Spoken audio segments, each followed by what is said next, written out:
Welcome once again to Lehto's Law. Here's Steve Lehto. Stephen with the PH sent me a note about a story out of Florida, and this one caught my attention only because of the links that someone went to. Florida Uber driver kept stolen rental car running for 3 weeks to avoid payments, according to the deputies involved in the arrest. This is from clickorlando.com. Christine Ziza wrote this. The man was arrested in Polk County, Florida. An Uber driver in Florida was arrested Tuesday night, accused of using a rental car that he wasn't paying for to pick up passengers, according to the Polk County Sheriff's Office. And by the way, a lot of rental places will actually have in their contract things you are and are not allowed to do with their vehicle. And using it as a pay-for-hire vehicle is probably excluded. But they don't mention the name of the rental car company here, so I'm not sure. But the man's 27 years old. He was stopped by a Polk County deputy on US 27 in Davenport while driving a couple in a Chevrolet Equinox. In a Facebook post, the sheriff's office states Equinox was a rented vehicle, not his, and the rental company had reported it stolen because he stopped making the rental payments on it. So it almost sounds like it was a lease, but it does keep saying rental. So according to the sheriff's office, the man acknowledged that the rental car company had called every day, but he had refused to answer because he suspected they wanted their money. So when you don't answer the phone repeatedly on the number you gave them and you're not making payments, that's when they are allowed to report it stolen, especially if you hung on to it longer than you paid for in advance or agreed to. According to the sheriff's office, he acknowledged they called him, and to get around a device in the vehicle that the company can trigger remotely to keep it from restarting, he kept it running for 3 straight weeks. And so you may have heard there's companies out there, especially leasing companies, buy here, pay here lots, oftentimes involving suboptimum credit, where you can buy a vehicle or lease a vehicle, and if you miss a payment, they'll tell you that not only can we repo the vehicle, we can flip a switch to where you can't start the vehicle. Now, there's an issue there, believe it or not. And I remember when they first hit the scene, because a lot of people were freaking out. They'd never heard of this before. And it's like, wait, the car's in my driveway, but I can't start it. But there were also complaints that there were companies out there that installed the switches in such a way that when they flipped the switch, it accidentally shut the car off. If you're driving down the road and your car gets shut off remotely by somebody who's not there, that would be a problem.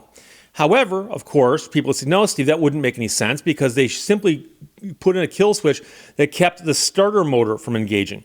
Well, if that's true, of course, it wouldn't do what I just said it would do. But there were more than enough complaints to convince most of us that some of these things were either wired differently or wired wrongly. Never underestimate the ability of a subpar mechanic wiring something poorly, especially when it's not his car, or her car for that matter. So they say here he kept it running for 3 straight weeks because he suspected that if he shut it off, he wouldn't be able to restart it again. He now faces charges of grand theft of a motor vehicle and driving while license suspended or revoked. Now, I got a question for you Uber drivers, and I got a few in the audience. Does Uber not track the status of your license? Or do they not have access to that information? Because it seems to me that if I got into an Uber, I would assume that the driver is licensed to drive. So the couple who were passengers in the car at the time of the pullover got a ride from deputies back to where they were staying.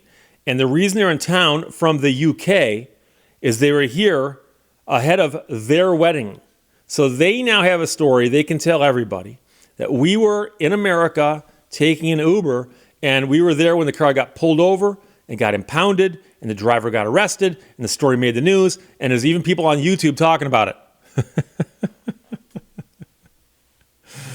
Oh, but this is just crazy. And so this does get you back to, you go into a rental car place, and by the way, we're always joking about Hertz and Avis and Enterprise and the big companies. There are smaller rental car companies out there, and especially local ones that might just operate locally and have a few cars and rent them out. So it sounds like it was probably one of those because the name of the company's not here.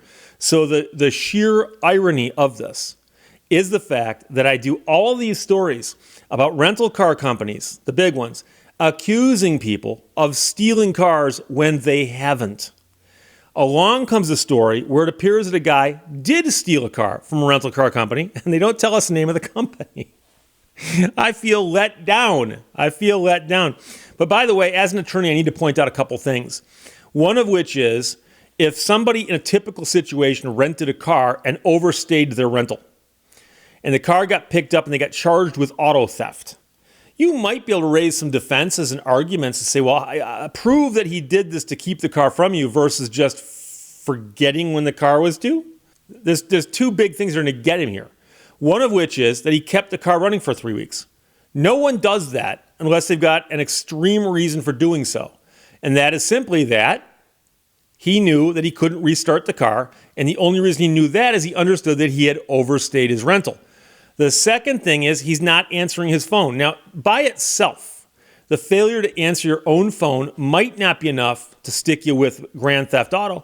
But on the other hand, in this context and adding to it the fact he kept it running for 3 weeks, yes. And keep in mind, most likely to keep this thing running for 3 weeks, he had to pull into gas stations and refill the tank with gas while it was running. Now, I'm not going to claim that that's a big violation of the law for which he should go to prison. But I'm pointing out that most people, as a matter of routine, pull in, shut the car off, put the gas in, pay for the gas, or vice versa, pay for the gas, put the gas in, and then return the pump handle to the pump, get in the car, restart the car, and drive off.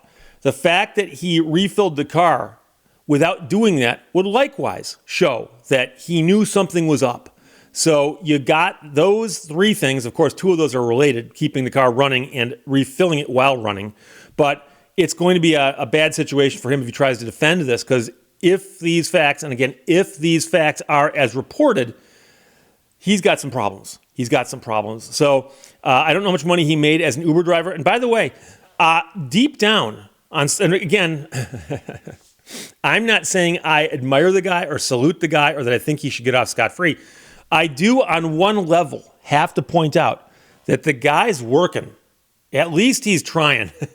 So many people out there looking for ways to scam things and steal things and just something for nothing. This guy's driving people around for fares, and he's trying to make some money. Now, of course, underlying that, he's doing it with a stolen car.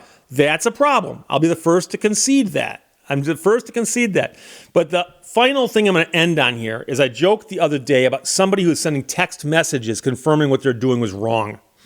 Here are the receipts for the stolen money. Have you received them? Yes. Thank you. Talk about creating a paper trail. I have to imagine that Uber, on some level, does track where you've driven, how far you've driven, when you did it, and so on.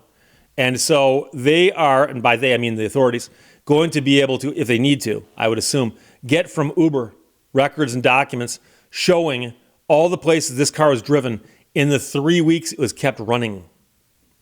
And I also do wonder if other people realized it. Like if other people he lived with may have come and said, hey, dude, your car's running. It's been running since last night. I wonder if that ever happened either, but far afield, I admit. Christy Zeiser wrote to Stephen of the PH Senate. Thanks a lot, my friend.